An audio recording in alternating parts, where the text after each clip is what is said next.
Rodolfo, encantado de recibirte. Siempre es un honor para mí que vengas al programa. Y para que hablemos de algo que está pasando, que es primero esta lucha entre los tres poderes de la República, ¿verdad? La violencia que viene en aumento. Ahora ya en los primeros 15 minutos de cualquier noticiero son asesinatos de gente joven. Ya es algo como que es de todos los días, ¿verdad? Eso no se veía mucho tiempo en Costa Rica. El sicariato y gente muy joven, ¿verdad? Gente muy joven es la que está participando en esto. Y hay una lucha entre quién, o sea, el Poder Ejecutivo es el responsable de toda la parte. Primero, tiene la iniciativa para presentar los proyectos de ley, porque hay 6 meses en que el Ejecutivo tiene la agenda, ¿verdad?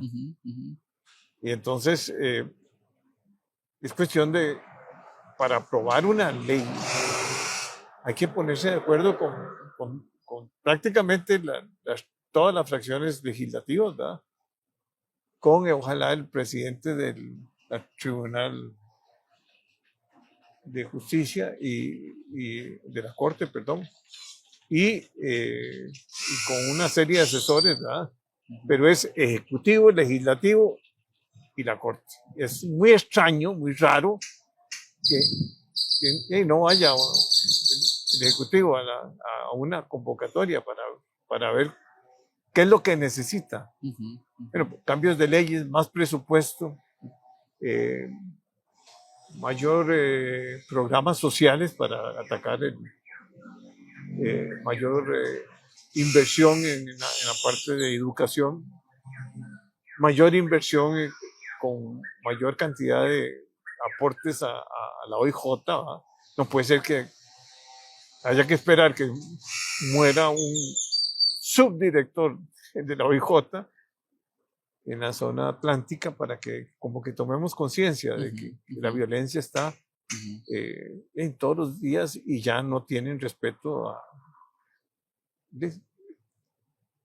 andan en motos, andan dos y nadie los puede lograr, aunque todas las cámaras que tengan todos los locales, y ahora se volvió una cosa.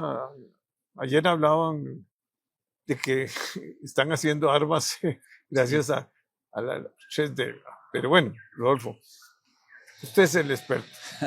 Primero, don Jorge, muchas gracias por invitarme de nuevo a su programa. Siempre es un gusto conversar con usted y bueno, a través suyo con todas las personas que ven su programa. Y en efecto, vivimos una coyuntura de país que es sumamente crítica en materia de seguridad ciudadana, con una crisis sin precedentes, porque nunca se habían producido tantos homicidios como los que se están produciendo actualmente. Pero es una crisis también sin precedentes, no solo por la circunstancia del narcotráfico y la criminalidad organizada, sino porque en lugar de tener a todo el Estado unido trabajando para combatir ese fenómeno, lo que tenemos es una crisis, que yo ya diría incluso una crisis constitucional, donde el presidente y el Poder Ejecutivo están totalmente enfrentados con los otros dos poderes, el legislativo y el judicial. Y eso es sumamente inconveniente, ¿verdad? Requerimos en estos momentos de la unión del país para salvar al país. Y lo que tenemos es desunión, ataques, peleas que son realmente estériles. Y en esto yo debo decir, una cosa es criticar, y en eso el señor presidente o el ministro de Seguridad, como cualquier persona, tienen derecho de criticar, inclusive el deber de criticar a la Asamblea Legislativa si no está haciendo bien su trabajo, o al Poder Judicial si no está haciendo bien su trabajo, pero a la par de eso, tienen el deber de hacer todo para coadyuvar en el esfuerzo de proteger al ciudadano y de combatir este fenómeno que tenemos, y eso no está sucediendo. Es importante recordar que nuestra constitución política y las leyes definen las responsabilidades de cada poder. Entonces, el poder ejecutivo, es decir, el presidente de la República y el ministro de Seguridad, tienen la obligación de garantizar la seguridad de la nación. Es decir, quien tiene que evitar que haya tráfico de drogas, quien tiene que evitar que hayan homicidios, la política preventiva le toca al Poder Ejecutivo. Después tenemos el Poder Legislativo, que son los diputados y diputadas que tienen como función hacer leyes ya sea por propia iniciativa o por iniciativa del Poder Ejecutivo. Esas leyes van a tener un impacto, pero un impacto de aquí a cierto tiempo, porque las leyes no producen un efecto inmediato, pero bueno, es responsabilidad del Poder Legislativo en esta crisis ver de qué manera puede ayudar con leyes o bien con el presupuesto que aprueban la ley de presupuesto. Y por otro lado, la represión del delito le corresponde al Poder Judicial, es decir, ya el que robó, lo castiga el Poder Judicial, el que traficó, lo castiga el Poder Judicial, el que mata, lo castiga el Poder Judicial, y el Poder Judicial tiene un deber de ser efectivo en esa labor de castigar la comisión del delito. Entonces, cada uno dentro de sus ámbitos de responsabilidades tiene que poner barbas en remojo y decir, ok, ¿cómo puedo hacer yo para colaborar en lo que a mí me corresponde para combatir este fenómeno? Lo que es inaudito y francamente sorprendente es que tenemos una situación donde el presidente de la República lo que está es en un pleito constante con el fiscal general, con el director del OIJ, con el presidente de la Corte, con el presidente de la Asamblea, donde se va el tiempo en esos enfrentamientos y no hay una acción concreta de parte del Poder Ejecutivo. Y peor que eso, más bien vemos acciones que pareciera que están más bien yendo en contra de lo que se necesita, porque en lugar de fortalecer, por ejemplo, los cuerpos de guardacostas, donde más droga hay, se quitan las delegaciones de guardacostas de los puntos de trasiego de las drogas. Entonces, es muy sorprendente y muy preocupante lo que está sucediendo. No, y no hay presupuesto suficiente, no hay equipamiento, no hay capacitación, no hay mayor ingreso de efectivos de seguridad. O sea, ese es un problema muy importante y aquí yo quiero, digamos, señalar creo que algo. las relaciones con respecto a otros países de la OCDE, estamos muy mal nosotros, o sea, Sí. la cantidad de policías.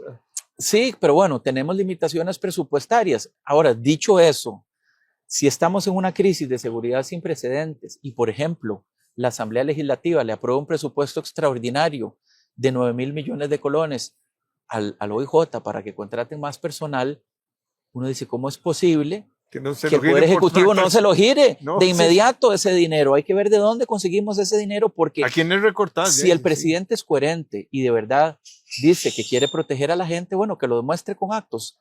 ¿Qué acto concreto puede ser? Bueno, si ya los diputados aprobaron ese presupuesto, yo se los desembolso, en lugar de estar en una pelea constante con el director del OIJ. Yo debo saludar y reconocer la valentía de los investigadores del OIJ que están luchando contra un fenómeno gravísimo, seriosísimo en Costa Rica, arriesgando, a eso iba, todos los días su vida, sin los recursos necesarios para combatir el fenómeno del narcotráfico y de la criminalidad organizada. Entonces, yo quiero decir aquí, es momento de unirnos como país. Es decir, esto no es un tema de si yo apoyo al presidente Chávez o lo adverso, de si yo estoy en contra de Liberación Nacional o estoy en contra de la Unidad Social. No, esto nada tiene que ver con eso. ¿Y por qué lo sueltan? Es un tema país donde tenemos que unirnos y me parece muy valiosa la iniciativa del señor presidente de la Asamblea Legislativa, Rodrigo Arias, de convocar a todos los actores políticos y a los que tienen responsabilidad para decir, bueno, tenemos esta situación y ¿qué hacemos? Y es lamentable que el Poder Ejecutivo no vaya a esas reuniones, simplemente por rencillas personales o por egos o por sepa usted qué cosa. Pero dice que es una charlatanería. No, charlatanería es no ir a esa reunión cuando es su deber constitucional garantizar la seguridad de todos los costarricenses. Y por eso digo, es una coyuntura muy grave la que vivimos, porque por un lado nos está atacando el narcotráfico como nunca, pero por el otro lado, en lugar de estar unidos, estamos divididos. Y no parece que se vaya a una solución a corto plazo. No sé el apoyo ahora del gobierno norteamericano, con más drones y más tecnología, básicamente. Sí, Creo que hay otros problemas que tienen el gobierno norteamericano ahora más serios, entonces, pero sí ha habido por parte del gobierno norteamericano, hey, con los famosos escáner para ver, pero si va o no droga dentro de los contenedores. Es para que cuando tenés el volumen de contenedores que va a Europa, que son cientos de cientos, eh, saliendo todos por el Atlántico, es muy complicado. Yo creo que este problema de la droga ya es una organización multinacional con una estructura muy compleja, con muchos recursos, ¿verdad? Que pueden corromper cualquier estructura, ¿verdad? Y que no les preocupa al país, pero hey, esto está afectando y nos va a afectar más al turismo, que es una fuerza importante de ingresos, a la inversión y a la seguridad ciudadana y a la democracia de Costa Rica. Sí, sin lugar a dudas nos afecta en todos esos ámbitos que usted ha dicho y el más terrible de todos, el de todas estas víctimas inocentes colaterales, señoras, niños, jóvenes que mueren asesinados por sicarios en asuntos en los que no tienen nada que ver. Ya se ha visto, no es como dijo el presidente, que se matan entre ellos, no. Matan también a personas inocentes, pero ojo, que no se nos olvide, cuando se matan entre ellos, estos narcos, es porque están disputándose el control de un territorio donde debería imperar la autoridad del Estado. Es decir, hay vacíos de poder que van llenando el narcotráfico y lo que tenemos son esas disputas de territorio donde quien debería controlar el territorio es la policía, ¿verdad? Es la policía. Entonces, bueno, medidas. Tenemos que tomar medidas de corto impacto, de corto plazo, de mediano plazo y de largo plazo. Ojalá medidas que tengan el mayor impacto posible para poder combatir la criminalidad. En esto debe diseñarse una política criminal. Política criminal es una estrategia global donde participan todos los actores estatales y sociales que pueden coadyuvar a contener el fenómeno criminal. Entonces, pensar qué puede hacer el Poder Ejecutivo. Bueno, ¿cómo reforzamos la policía administrativa? ¿Cómo reforzamos los guardacostas? ¿Cómo mejoramos la seguridad? ¿Qué operativos pueden hacerse en ese aspecto? Recordar que también el Ejecutivo le toca algo que las personas olvidan, que es la gestión de las cárceles. Y en Costa Rica necesitamos invertir en infraestructura de cárceles para mejorar la situación de seguridad. Aquí creemos que el hacinamiento no produce consecuencias. No, nuestras cárceles son escuelas del crimen. Los países que tienen menores índices de reincidencia son aquellos países donde el sistema de cárceles le da a quien comete un delito la posibilidad de resocializarse. No es cierto que una persona no se puede resocializar. Hay personas que delinquen por X motivo y logran después, enmendar su vida, pero tenemos que darles la posibilidad de resocializarse. Aquí no hablamos de cárceles y si queremos combatir la delincuencia necesitamos más cárceles. Bueno, eso en el Poder Ejecutivo. En el Poder Legislativo, ok, veamos qué leyes podemos adoptar para afrontar este fenómeno. Por ejemplo, ¿tenemos legislación adecuada para castigar al que imprime en 3D dispositivos para convertir un arma semiautomática en un arma automática? Bueno, no, ok, hagamos la norma, ¿verdad? Pero esas normas que va a hacer el Poder Legislativo se quedan en el espacio, si se quiere, si no se aplican adecuadamente. Y ahí es donde viene el Poder Judicial. O si no se reglamentan y no se ponen en práctica. Bueno, también. O si no se tiene presupuesto para poder también... Correcto, y el Poder Judicial debe hacer su autodiagnóstico para ver en qué estamos fallando, porque el Poder Judicial sí está fallando en que la justicia no es pronta ni cumplida. Hay cosas que se pueden resolver con presupuesto, Digamos, ahorita hay fiscales que tienen 400 expedientes a su cargo. Eso es Imposible. inmanejable. No puede haber una justicia de calidad, ni pronta, ni cumplida, cuando saturamos a las personas a un nivel, digamos, más allá de las capacidades humanas. Deberíamos tener la posibilidad de contratar más personal, más fiscales, más oficiales del OIJ, si queremos que la represión sea efectiva. Hay cosas que no tienen que ver con el presupuesto, ni con las leyes. Por ejemplo, cuando usted tiene un juez que aplica mal la ley de delincuencia organizada, recientemente se anunció que en el caso de los alcaldes, creo que se llama el caso Diamante, se aplicó mal la ley y ahora pareciera que está en peligro de anularse prueba, intervenciones telefónicas. Bueno, ahí no es un problema de leyes, no es un problema de presupuesto. Ahí hay que ver a quiénes estamos escogiendo como jueces, porque es un problema tal vez de la formación de la persona que está aplicando las normas. Ahí hay que ver si estamos escogiendo y seleccionando las personas adecuadas. Recordar, eso sí, que una justicia de calidad cuesta dinero y hay que remunerar adecuadamente a estos profesionales, porque si no, mejor se van a ir los jueces a ejercer como, no, como abogados afuera. Y con el peligro de que el narcotráfico puede perfectamente hacer desastres, ¿verdad? Si quiere. Y eso ha pasado. Y por dicha, gracias a Dios, hay confianza todavía digamos, en la parte moral. Yo confío en los tribunales. En la ética de los tribunales. Yo confío en los tribunales. Ahora, que estén congestionados, bueno, eso es parte de toda esta violencia también que causa más casos y todo lo judicializamos en este país. Sí. Todo, este es el país de la judicialización, ¿verdad? Es un problema al que ya me quiero referir, pero cuando decía que eso pasa aquí, me refiero a que por temas de la remuneración personal del Poder Judicial ha salido, ¿verdad?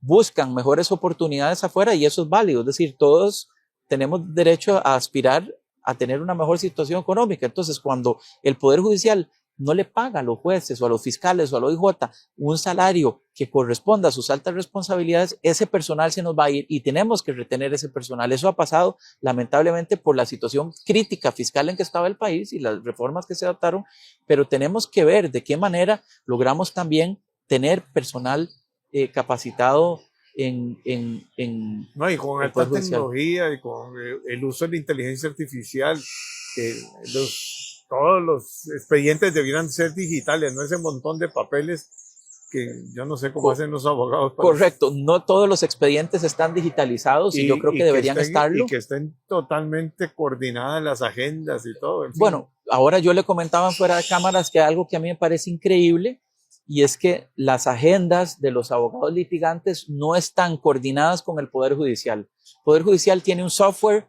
donde sabe cuál es la agenda del juez, donde sabe cuál es la agenda del fiscal, donde sabe cuál es la agenda del defensor público, pero no de los defensores particulares. Y eso produce que se pierdan muchos señalamientos a audiencias o a juicios. Es decir, los tribunales fijan una fecha para una audiencia o para un juicio y de repente viene el abogado litigante y dice, no, yo no puedo porque tengo otra. ¿Cómo es posible que perdamos tiempo en algo que debería solucionarse con un software donde todos los abogados tengamos nuestras agendas ahí a disposición de los tribunales? Eso permite también que abogados mañosos generen atrasos en los expedientes porque se ponen a jugar con estos señalamientos y eso produce un gran atraso. Entonces, queremos mejorar la celeridad de la justicia. Hay cosas que podemos hacer a nivel legislativo o a nivel presupuestario, pero también cosas que son de mera lógica, ¿verdad? De mera lógica. En estos tiempos, en el estado actual de la tecnología, es inadmisible que no esté todo centralizado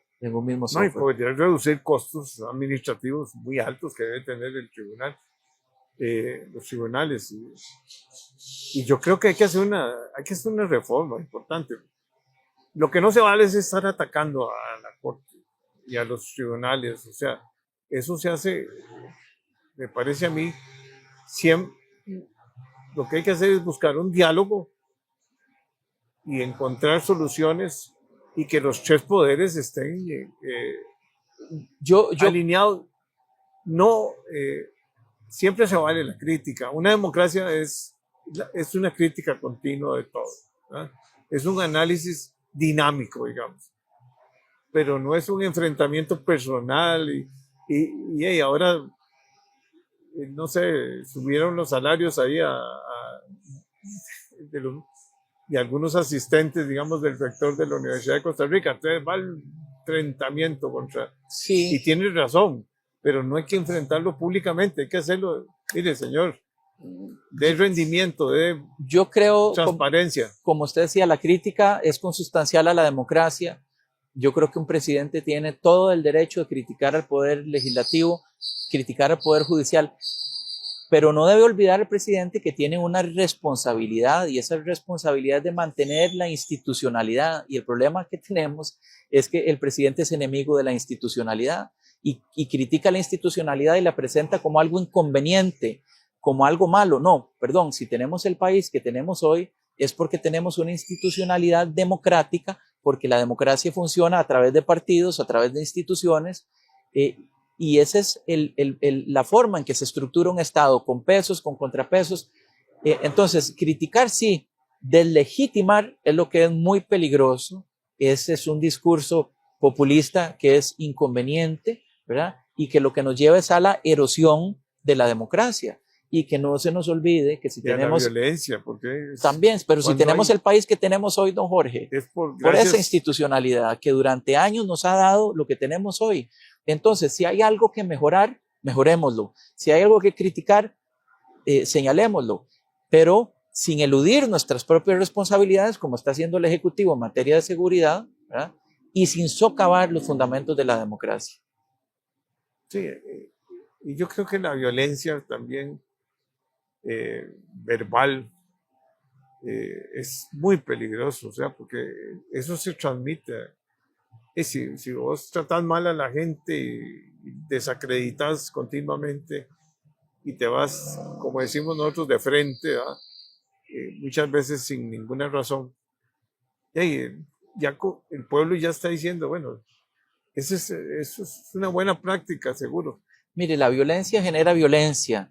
Y cuando uno ve, por ejemplo, en Estados Unidos ha sucedido un presidente que tiene un discurso xenofóbico, de racismo, de rechazo a la persona que es diferente o que es extranjera, aumentan, digamos, los ataques xenofóbicos o racistas. En Estados Unidos las estadísticas lo evidencian. Aquí en Costa Rica ha aumentado el discurso violento en las redes. ¿Por qué? Porque si el presidente se permite insultar y ofender, yo también me puedo permitir insultar y ofender. Y yo quisiera tener líderes políticos que nos inspiren, pero que nos inspiren en lo positivo, no en lo negativo, porque uno se construye a sí mismo como persona desde lo positivo, no de lo negativo, pero el país también, una empresa también, las empresas, los negocios salen adelante desde lo positivo, no desde lo negativo. Entonces yo quisiera tener líderes que me inspiren a mí como persona, como ciudadano, como profesional, no líderes que saquen lo más oscuro y lo más malo de las personas. Y vemos, sí, hay personas que tienen violencia, que se permiten sacarla, porque ahí está en el más alto nivel del debate político. Y es un debate político que es muy pobre, porque se recurre al insulto, a la ofensa. Yo espero, por ejemplo, de esta campaña, sí, personal, de esta campaña política que viene, yo espero, ojalá, un debate de ideas. Espero que se hable con la verdad, no con mentira, con manipulación, con tergiversación. Espero que se planteen propuestas para los problemas que necesita el costarricense que se solucione.